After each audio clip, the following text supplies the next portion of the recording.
Buenas noches, amigos y amigas de Eternidad en el Corazón, ¿cómo están ustedes? Damos gracias al Rey por un día más en su presencia, gracias por su gran amor, su gran misericordia y su gran bondad. Que Dios bendiga a vuestras familias. Acá estamos para dar lectura a este último capítulo de Jeremías 52, donde hace un pequeño resumen, ¿cierto?, de algunos acontecimientos, ¿cierto?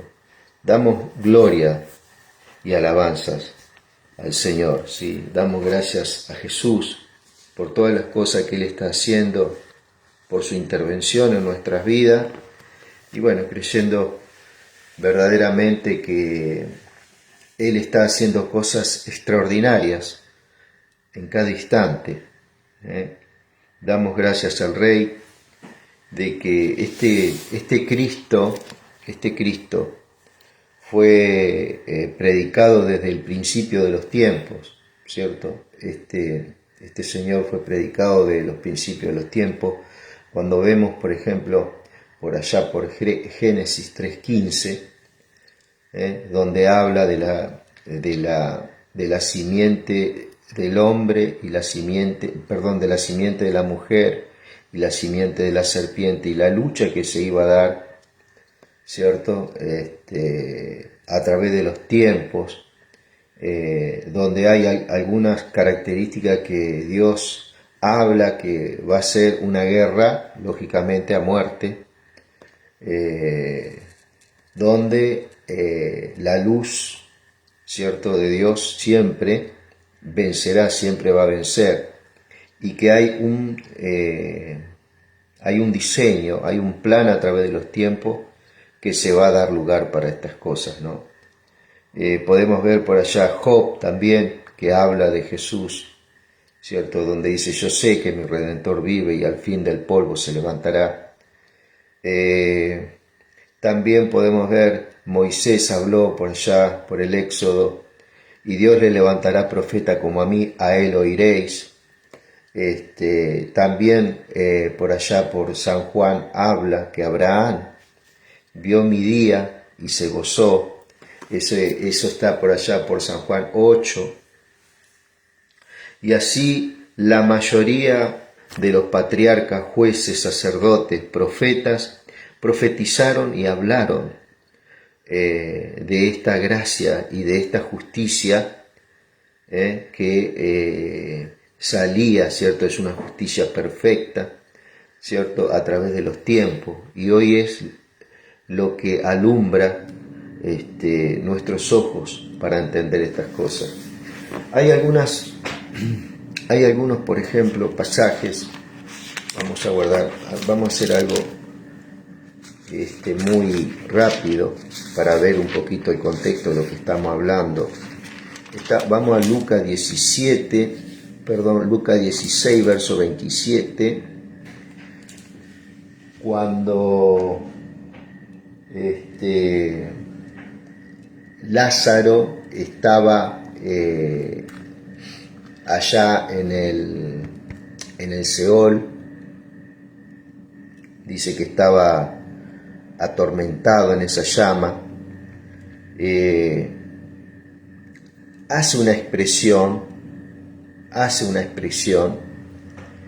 dice en el 27 de Lucas 26, escucha muy bien, dice: él respondió: entonces te ruego, Padre, que mandes a Lázaro, ¿cierto?, a la casa de mi padre, para que advierta a mis 5 hermanos, y no vengan ellos también a este lugar de tormento. Fíjate vos, Lázaro, ¿cierto?, estaba consciente en medio de esa tortura que estaba pasando ahí en el Seol, y desde ahí se acordó de su familia, ¿verdad? ¿Qué fue lo primero que él se acordó? De su familia. Y eso es algo que verdaderamente Dios pone en el corazón del hombre y de la mujer, ¿cierto? Que la familia es algo precioso, ¿cierto?, para el reino de Dios. Bueno, este Lázaro tarde se acordó, ¿cierto? Este rico se acordó tarde verdaderamente de lo que necesitaba la familia. Y dice, pero Abraham le contestó. Acordémonos que estaba en el seno de Abraham, tenía un diálogo, ¿cierto?, con este Abraham. Y Abraham dice, y Abraham le contestó, ya tienen a Moisés y los profetas, que les hagan caso a ellos. Y él dice, no les harán caso, padre Abraham. No les harán caso, padre Abraham. Replicó el rico, que estaba en el infierno, ¿no?, en la parte esta. En cambio, si se les presentara uno de los muertos, entonces sí se arrepentirán. Abraham le dijo, si no le hacen caso a Moisés y a los profetas, tampoco se convencerán, aunque alguien se levante de entre los muertos.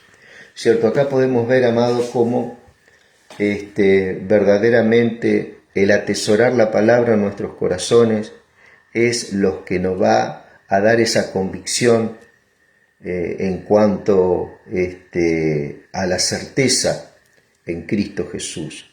Y fíjate vos que acá Él está hablando, nos quedamos con esto, ¿no? Dice, pero Abraham le contestó, ya tienen a Moisés y a los profetas, que le hagan caso a ellos. ¿Cierto? Fíjate esta expresión que le dice Abraham a un hombre que está perdido, y dice, ¿cierto? Ya tienen a Moisés y a los profetas. ¿Por qué a Moisés y los profetas? Porque vamos a ver un poquito Lucas 24, es algo muy cortito para entenderlo. 24, un pequeño comentario nomás. 24:44. ¿Por qué Abraham le dice, ahí tienen a Moisés y a los profetas? ¿Cuál era el mensaje de Moisés y los profetas? Vamos a ver cuál era el mensaje dicho por el mismo Señor Jesucristo. ¿Cierto? 24:44.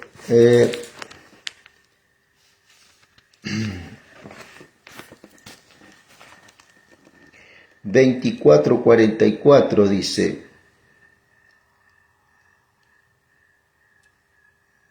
cuando todavía estaba yo con ustedes, estas son palabras de Cristo. Estamos leyendo en Lucas, hermana, primero Lucas 16:27, y ahora estamos con Lucas 24:44. Y acá empezamos a desarrollar el por qué Abraham le contesta a Lázaro, ahí tienen a Moisés y a los profetas. Vamos a ver por qué le decía esto Cristo Jesús. Cuando todavía, ahora vamos a ver acá un diálogo que tenían los discípulos, y bueno, Cristo le da una respuesta a ello, ¿cierto? Que está relacionado a la expresión que Abraham habló con Lázaro, cuando le dice, ahí tienen a Moisés y a los profetas, que a ellos le hagan caso. Dice, cuando todavía estaba yo con ustedes, les decía que tenía que cumplirse todo lo que está escrito acerca de la ley de Moisés, ¿cierto?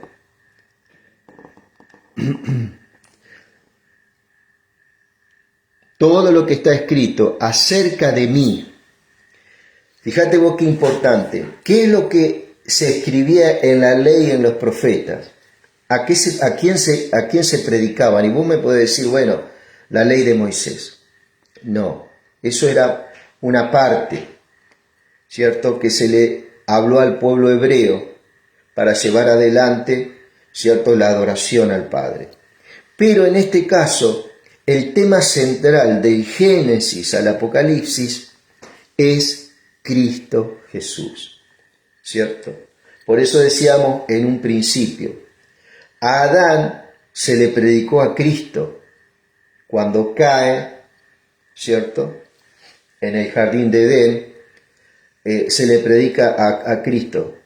Tendríamos que mirar Génesis 3:15, donde dice: he aquí que pondré enemistad entre la simiente de la mujer y la simiente de la serpiente, ¿cierto? Ahí habla de una lucha, ¿cierto? Habla de una lucha de la luz contra las tinieblas, lógicamente que la luz vence, porque Cristo, ¿cierto?, destruye al que tenía el imperio de la muerte, que es Satanás, ¿cierto?, en la cruz del Calvario. Esto tiene un cumplimiento en la cruz del Calvario, lo que se le predicó a Adán. Entonces Adán, ¿qué fue lo que se le dijo? Que iba a venir un Salvador, que iba a venir alguien que iba a restaurar todas las cosas que él había perdido cuando le cede la autoridad, el señorío que Dios le entregó a Satanás, ¿sí? Entonces que iba a venir alguien, un hombre como él, ¿cierto?, que es Jesús, e iba a vencer, e iba a devolver todas las cosas que le fueron quitadas al hombre, autoridad, señorío, ¿por medio de qué? Por medio de la fe en Él, en Cristo Jesús. Entonces las Escrituras, la ley, los salmos y los profetas, acá dice: cuando todavía estaba yo con ustedes, dice Lucas 24:44, les decía que tenía que cumplirse todo lo que está escrito de mí en la ley de Moisés, en los profetas y en los salmos. Entonces, dice el 45, les abrió el entendimiento para que comprendiesen las Escrituras. Entonces ahí ellos se dan cuenta de cuál es la razón, ¿cierto?, del Génesis, del Éxodo, de Números, de Josué, de Jueces, de todo el viejo pacto, habla de Cristo. Ellos entendieron el panorama, de qué se trataba todo ese panorama que ellos escudriñaron, y que era la persona que estaba enfrente de ellos, y que esa persona que estaba enfrente de ellos, en carne, iba a cumplir todo lo que estaba en las Escrituras. Y esto es algo glorioso. Job 19:25, ¿cierto?, expresa: he aquí que mi Redentor vive, y al fin del polvo se levantará, ¿cierto? Esto lo habla en la Reina Valera en Job 19:25. ¿De quién está hablando Job, hermano y hermana? ¿De quién está hablando, mi amigo, mi amiga? De Cristo. He aquí que mi Redentor vive, y al fin del polvo de la muerte se levantará, ¿cierto? ¿Te das cuenta que a través del polvo significa muchas cosas? Que ese cuerpo iba a ser transformado en un cuerpo de resurrección, y que iba a traer gloriosas imparticiones para la iglesia, para nosotros en este caso. ¿Te das cuenta? O sea, y Abraham, cuando iba caminando con su hijo Isaac para llevarlo a un sacrificio, que lo iba a sacrificar, era un pedido de Dios. Dios prueba la fe de Abraham, porque esto también era figura de Cristo, del Padre, Dios, y el Cristo era figura en Abraham e Isaac. Entonces Abraham tenía una certeza de que Isaac era la descendencia, que de ahí iba a venir la descendencia, porque tenía la promesa. Entonces la fe de Abraham sabía muy bien, como lo dice por allá en Hebreos 11, que Abraham sabía muy bien que este Dios tenía poder para levantar, ¿cierto?, aún a su hijo de los mismísimos muertos. Entonces salieron a caminar durante 3 días hasta el monte Moriah, ¿cierto? Sube con el niño. Estamos hablando muy resumido. ¿Te imaginas llevar a tu hijo caminando por un pedido de Dios para sacrificarlo? Durante 3 días estuvieron con ese pensamiento. Aún llega un momento que relata Génesis 22, que dice: papi, papá, ¿Dónde está el sacrificio? Y Abraham, ¿qué le dijo? Puesto los ojos en Cristo, él, ¿no? ¿En qué? En la promesa que le dijo el Señor: he aquí que tu descendencia serán como las estrellas del cielo y las arenas del mar, a través de Isaac, ¿no? ¿Qué fue lo que le dijo? Le dijo: he aquí que Jehová se proveerá un sacrificio.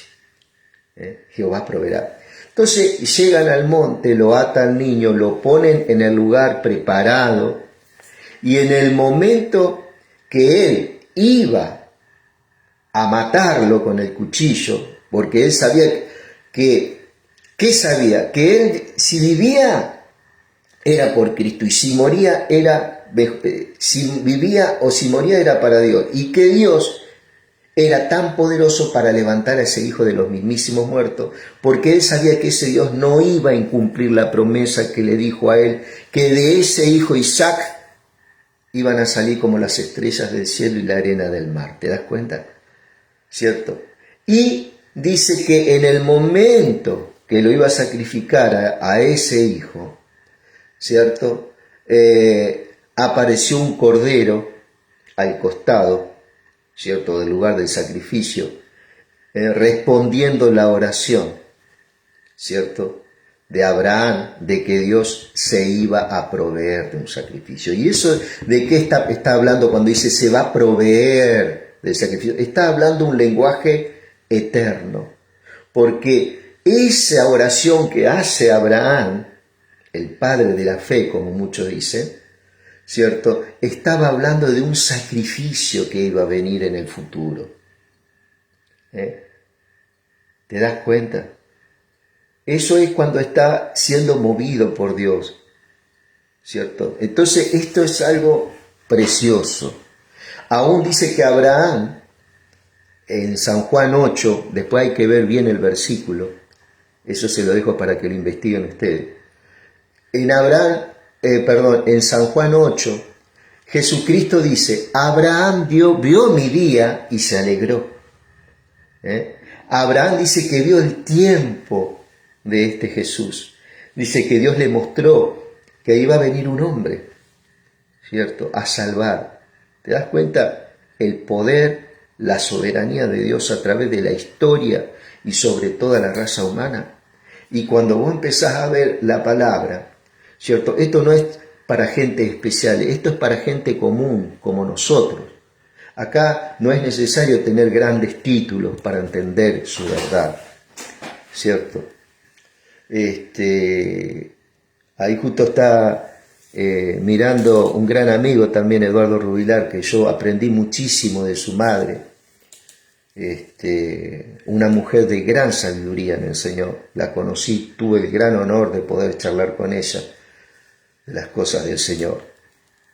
Y podemos ver, amado, cómo después también, mira, dice Hechos 2:23, el mismo Lucas, en su segunda carta, porque Lucas escribe el libro de los Hechos, en Hechos 2:23, yo estoy leyendo la nueva versión internacional, por ahí un poquito diferente a la Reina Valera que tenés vos. En Hechos 2:23, ¿cierto?, Pedro habla y dice: pueblo de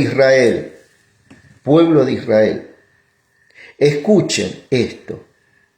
Jesús de Nazaret fue un hombre acreditado por Dios ante ustedes, dice,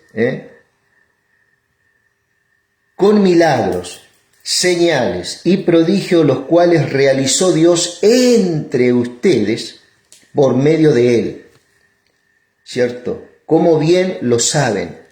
Este fue entregado según el determinado propósito y el previo conocimiento de Dios, y por medio de gente malvada. Ustedes lo mataron clavándolo en la cruz. Sin embargo, Dios lo resucitó, librándolo de las angustias de la muerte, ¿cierto?, porque era imposible que la muerte lo mantuviera bajo su dominio.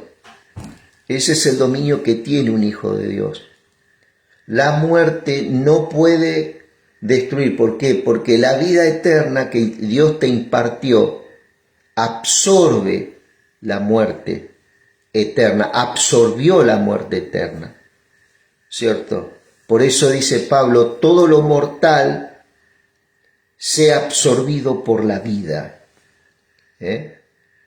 para que todo lo mortal sea absorbido por la vida. Esto lo habla por 2 de Corintios, tengo entendido, capítulo 4, por ahí donde habla de los tesoros de vaso de barro en la Reina Valera, y también sigue con 2 de Corintios capítulo 5.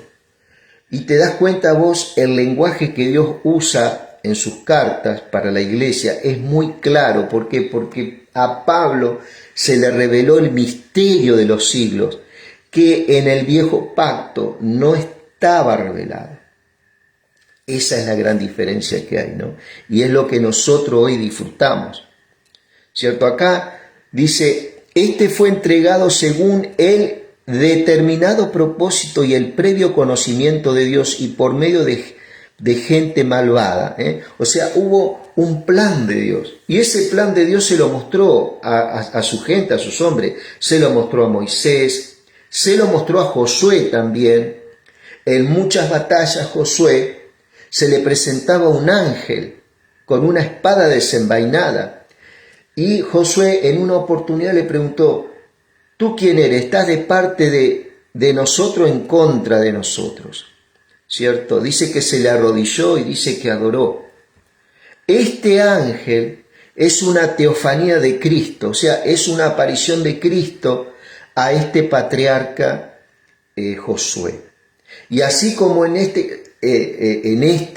el viejo pacto hay muchas manifestaciones del Cristo, cuando habla que el ángel de Jehová acampa alrededor de los que le temen y los defiende, es una teofanía del Cristo Jesús, ¿cierto? Aún dice que Israel bebió de la roca que le seguía, el cual era Cristo, ¿Sí? Esto lo habla por allá por Hebreo 11 también. O sea, podemos ver que todo el viejo pacto habla de Cristo y todo el viejo pacto predica de Cristo, ¿cierto? Era una sombra, ¿cierto? Todo lo que se hablaba de Cristo, pero a la iglesia se le es iluminado y se le es manifestado el Hijo de Dios en nuestros corazones. Esa es la gran diferencia que hay, ¿no? Y también, esto también está por Primera de Pedro 1, a ver, creo que está en Primera de Pedro 1, Primera de Pedro 1, a ver, sí, por acá está, voy a citarlo un poquito, Primera de Pedro 1, 10, 1:10. Vamos a Primera de Pedro 1:10. Los profetas que anunciaron la gracia reservada para ustedes, 1:10. Los profetas que anunciaron la gracia reservada para ustedes estudiaron y observaron esta salvación. Esta salvación se está hablando de Cristo, ¿no? De esta gracia. Querían descubrir a qué tiempo y a cuáles circunstancias, ¿cierto?, se refería el Espíritu de Cristo que estaba en ellos cuando testificó de antemano acerca de los sufrimientos del Cristo y de la gloria que vendrían después de estos. A ellos se les reveló que no se estaban sirviendo a sí mismos, que no eran para ellos, sino que les servían a ustedes, sino que era para nosotros. Hablaban de las cosas que ahora le han anunciado los que predicaron el Evangelio por medio del Espíritu Santo, por medio de esos apóstoles y esa gente que creyó, ¿cierto? Y el Evangelio estaba siendo expandido en todo Jerusalén, Samaria, Judea y hasta lo último de la tierra. Del cielo, aún los mismos ángeles anhelan contemplar estas cosas. O sea que esto era un ministerio que no estaba revelado ni siquiera a los ángeles. Y Dios se lo revela a sus apóstoles. ¿Y para quién? Para la iglesia, para nosotros. Así que ahí podemos ver también cómo los profetas que profetizaron, ¿te acordás? Uno de los pasajes que más se lee, pero en todos los profetas se habla de Cristo. Más utilizado es Isaías 53, que habla de los sufrimientos del siervo de Jehová. Bueno, ese profeta habló del Cristo, que es algo claro que tenemos, ¿no? Con esto, ¿qué es lo que te quiero decir, mi querido amigo? Que desde desde Génesis hasta el Apocalipsis, se predicó del Cristo. No hay ninguna razón para pensar de que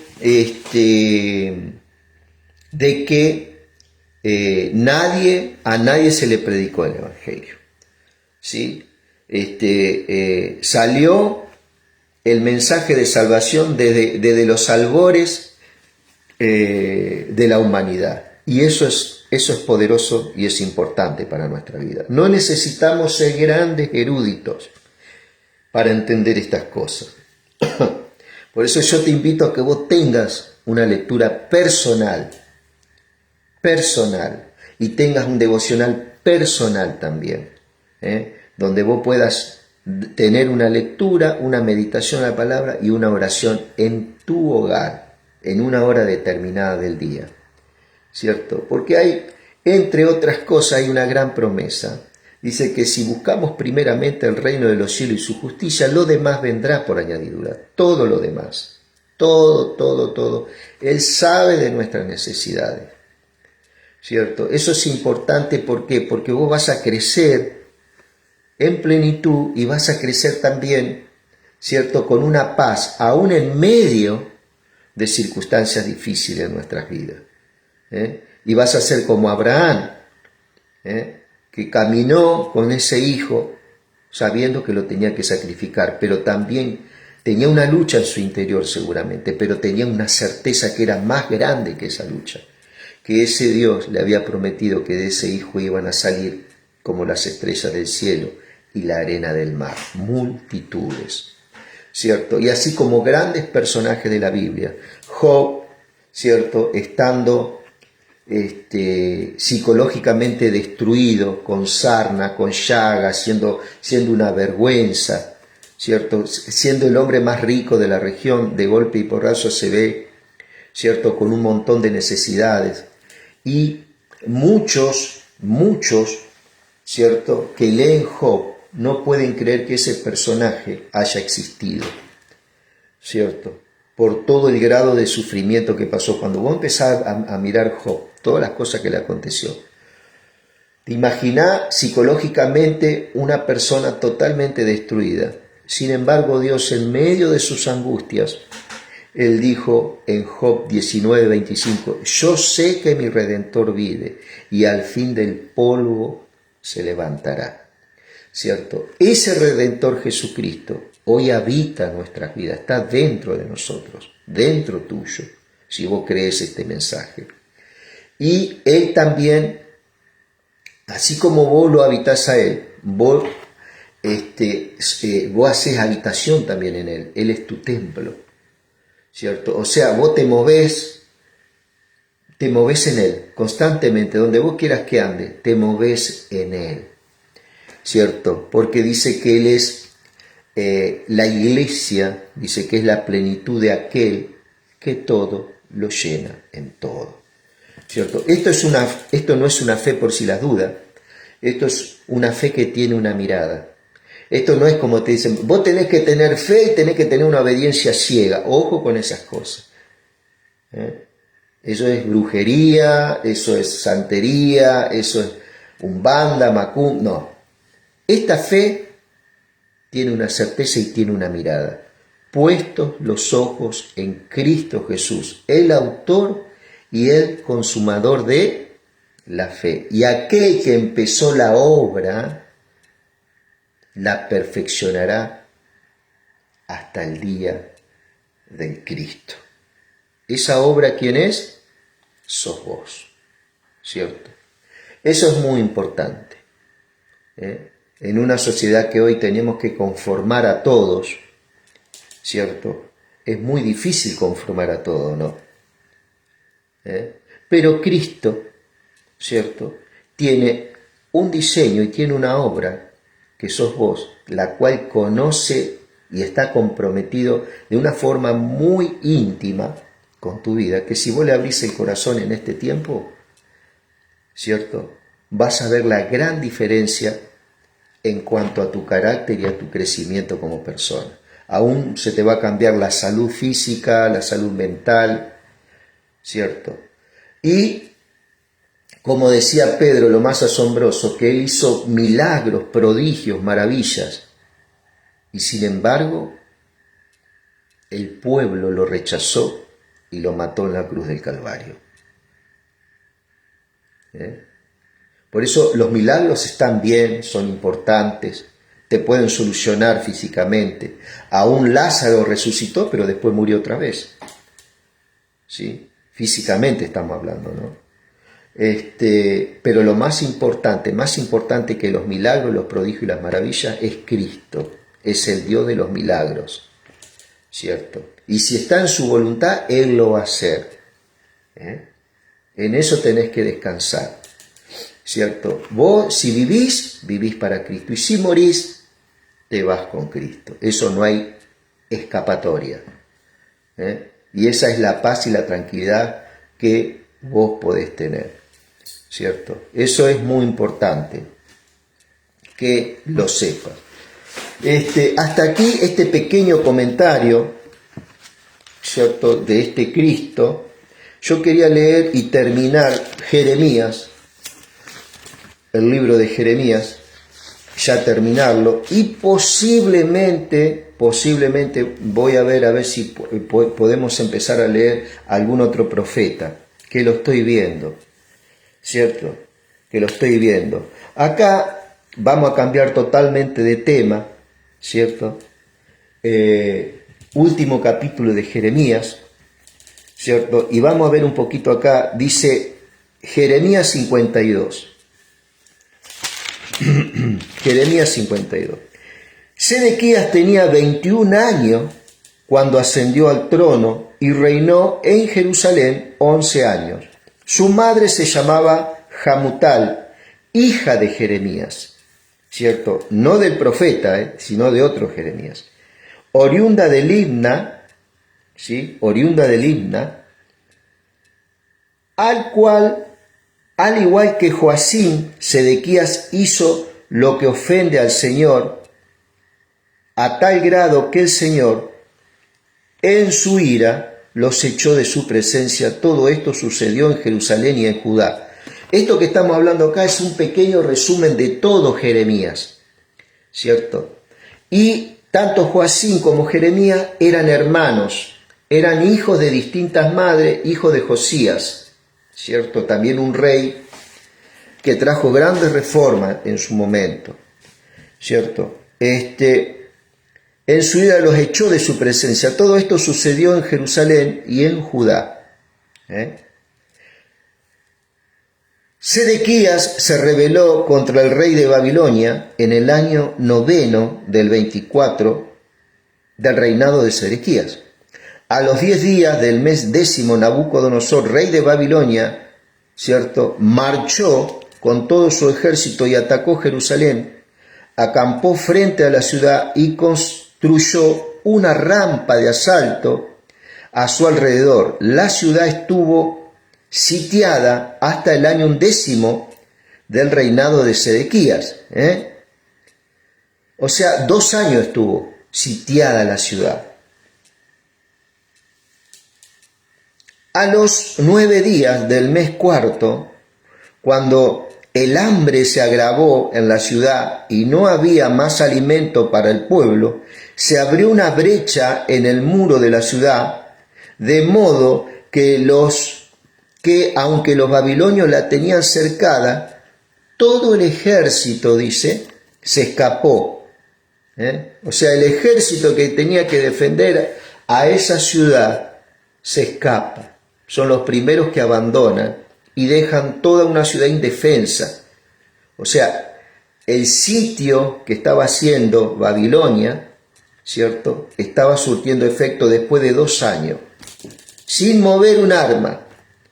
Dejó que el hambre y todas las cosas que Dios dijo que le iba a pasar a Judá por causa de la desobediencia, estaba cumpliéndose, ¿cierto? Salieron de noche por la puerta que estaba entre los 2 muros, junto al jardín real, huyeron camino a Arabá, pero el ejército babilonio persiguió al rey Sedequías hasta alcanzarlo en la llanura de Jericó. Sus soldados se dispersaron y abandonándolo, y los babilonios lo capturaron. Entonces lo llevaron ante el rey de Babilonia, que estaba en Ribla. Era una provincia de Babilonia muy importante, la cual Nabucodonosor tenía su casa ahí. Allí Nabucodonosor dictó sentencia contra Sedequías, cierto, que era el hijo menor de Josías, y ante sus propios ojos hizo desgollar a sus hijos, lo mismo que a todos los nobles de Judá. Luego mandó que a Sedequías le sacaran los ojos, que le pusieran cadenas de bronce para llevarlo a Babilonia, donde permaneció preso hasta el día que murió.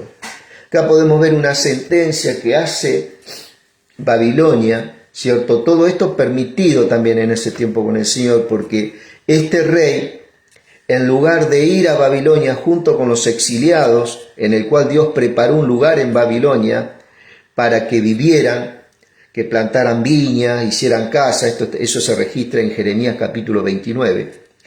Este rey se endureció en su corazón y no fue a Babilonia en el momento de que Dios ordenó, sino que él se quedó en Judá. Entonces a los que se quedaban en Judá iban a sufrir estas cosas. Dios le hablaba muchas veces: salgan de este lugar porque yo los voy a destruir.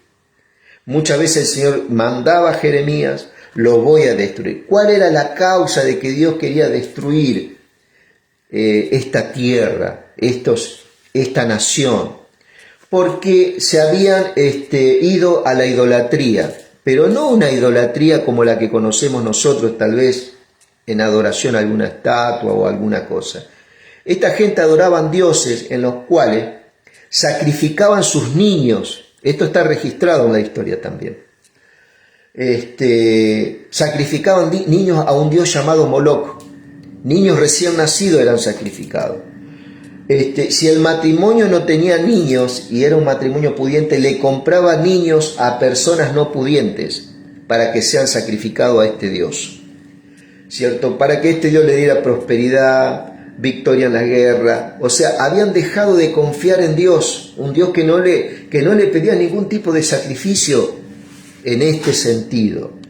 Pero ellos amaron más estas cosas, se desenfrenaron tras de los dioses, fueron tras una diosa llamada Astarte y un dios llamado Baal, lo cual también sacrificaban sus niñas y las prostituían en estos templos, en este templo, ¿cierto? Ahí en Judá. Sacrificaban sus hijas de 12 años, querido. Por eso Dios tuvo que intervenir en esta nación. Porque si no intervenía en esta nación, culturalmente esta nación iba a ser absorbida por estas naciones idolátricas. Y no iba a poder cumplir el diseño que tenía Dios, que de Judá iba a venir el Cristo, el que nos salvó a nosotros, el que fue crucificado en la cruz del Calvario. ¿Por qué? Porque Judá iba a desaparecer como nación. Entonces, ¿qué hace el Señor? Interviene, ¿cierto? Traslada y transporta gran parte de judíos a Babilonia durante 70 años, destruye Judá, todos los que se quedaron ahí son también dispersados, ¿cierto? Para que vos veas, porque muchos pueden decir, ¿cómo puede ser un Dios malo que destruye? No, ya Judá culturalmente estaba destruida, estaba totalmente degradada, porque mataban a sus propios hijos, a esa generación que iba a venir, lo estaban asesinando a estos dioses sedientos de sangre, ¿cierto? Y haciendo abominaciones como hacer prostituir a sus niñas con gente extranjera, como un tipo de culto también y de liturgia para que estos dioses, como Astarte y Baal, le dieran victoria en las guerras, prosperidades y todas esas cosas, ¿me entiendes? Te estoy resumiendo un poquito el por qué Dios interviene de esta forma violenta, manda a un imperio, ¿cierto?, a que destruya Judá. Dicho esto es muy resumido, tenés que meterte bien en el contexto para entenderlo, ¿cierto? A los 10 días del mes quinto, dice el verso 12 de Jeremías 52, 19 del año 19 del reinado de Nabucodonosor, rey de Babilonia, un servidor de Nabuzaradán, que era un general que tenía el reino de Babilonia, que era comandante de la guardia, fue a Jerusalén y le prendió fuego al templo del Señor, el palacio real y a todas las casas de Jerusalén. Este templo, el cual había sido construido por Salomón, ¿cierto?, era el lugar de adoración de los judíos, era la famosa Sión que se habla en los Salmos, ¿viste? Que se habla en el profeta, muchas veces Isaías se refiere a Sión como el lugar de Dios, ¿no? Bueno, este lugar, esta gente había introducido dioses abominables juntamente en el mismo lugar santísimo, ¿cierto? Dioses como Astarte, Moloch y Baal. Y en estos lugares se sacrificaban niños, se prostituían niños, ¿te imaginas? Por eso Dios le dolió en su corazón y tuvo que intervenir para que la nación, ¿cierto? Ya cuando una nación pierde sus convicciones, ¿cierto? Su cultura, ¿qué pasa? Es absorbida por otra nación, ¿cierto? Y le prendió fuego al templo del Señor, el palacio real, y a todas las casas de Jerusalén, incluso a todos los edificios importantes. Entonces el ejército de los babilonios, bajo su mando, derribó todas las murallas que rodeaban la ciudad. Nabuzaradán además deportó a la gente que quedaba en la ciudad, ¿cierto? Es decir, el resto de los artesanos y de los que se habían aliado al rey de Babilonia. Sin embargo, dejó a algunos de los más pobres para encargarse de los viñedos y los campos de Judá. Pero toda la gente sabia que podía causarle algún problema a este imperio fue llevada cautiva. Y entre ellos, ¿cierto?, estaban los padres, por ejemplo, del profeta Daniel y el profeta Ezequiel. Ezequiel y Daniel, ¿cierto?, nacen en la tierra de Babilonia y de ahí profetizan, ¿cierto?, al servicio de Dios. El mismo Daniel habla en Daniel 2 que él miró al profeta Jeremías. ¿Qué quiere decir con esto? Que todo esto que estamos leyendo nosotros se le predicó al pueblo que estaba allá cautivo. Todo esto que estamos leyendo acá. Y entonces ellos entendieron también por qué fueron deportados. Esto es importante. ¿Por qué? Porque hay testimonio de que Daniel, por ejemplo, miró al profeta Jeremías y se dio cuenta que se habían cumplido los 70 años, ¿cierto? Que era tiempo de volver, ¿no? Que había 70 años que se había profetizado de que iba a estar cautiva.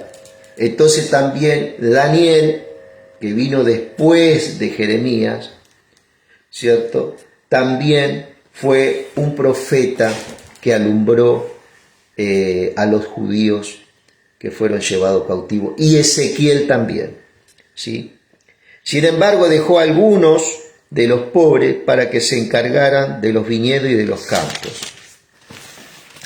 Dice, los babilonios quebraran las columnas de bronce, las basas, las fuentes. Bueno, acá hay un montón de detalles, ¿cierto?, del templo. También se llevaron las ollas, el verso 19, ¿cierto? Del 52, las tenazas, las despabiladeras, los tazones, las vajillas y todos los utensilios de bronce que se usaban para el culto.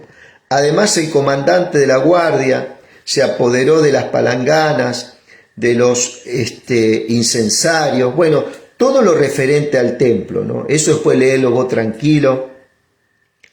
Dice, el bronce de las 2 columnas de la fuente, todo eso se lo llevó todo. Fíjate vos, hay un detalle, dice el 21, cada columna, bueno, sigue con todos los muebles, ¿no? del templo.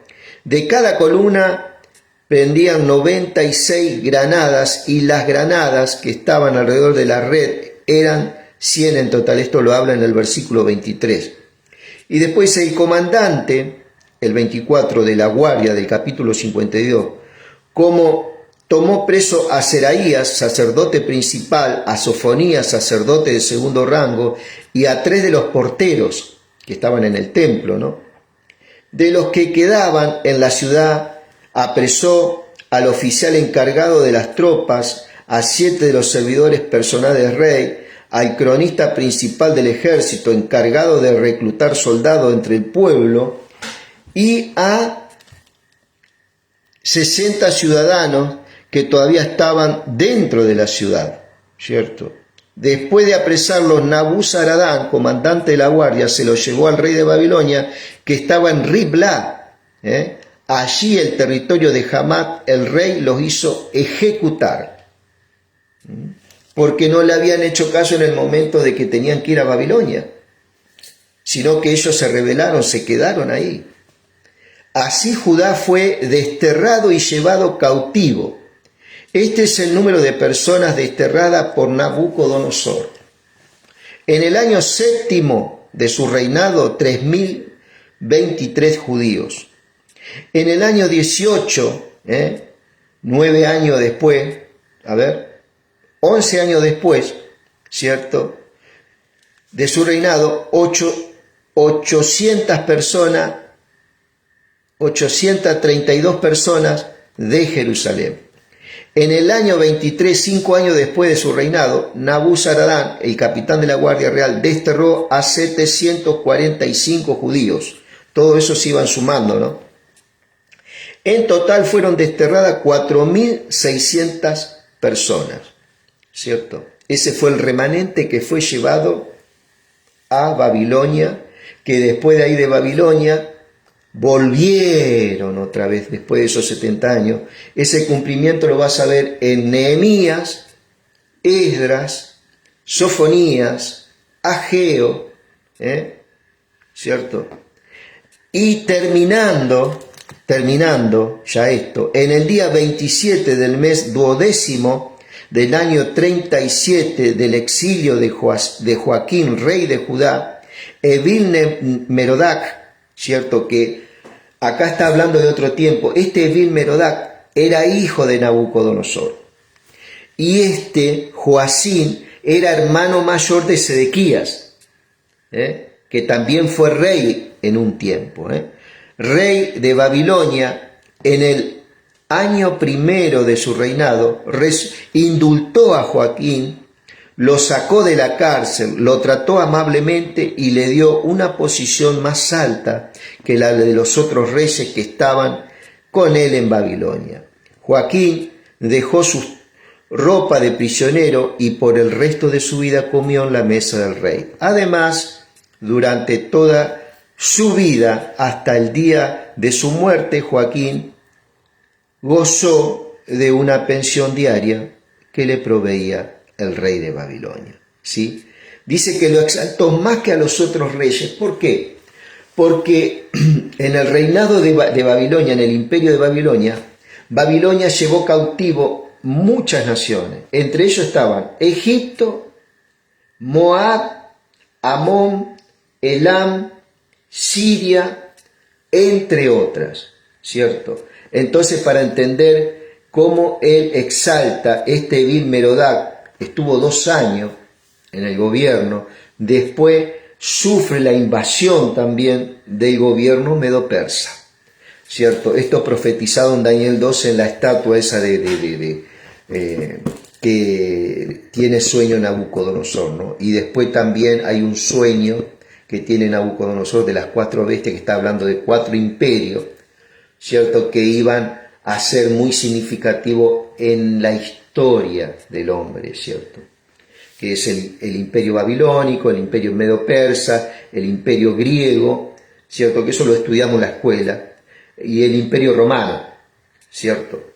Dicho esto, amado, hasta acá llegamos con Jeremías, no los quiero cansar con esto, y damos por finalizado, y le damos gracias a Dios, ¿cierto? Por haber podido mirar su palabra y poder descubrir un poquito más, ¿cierto?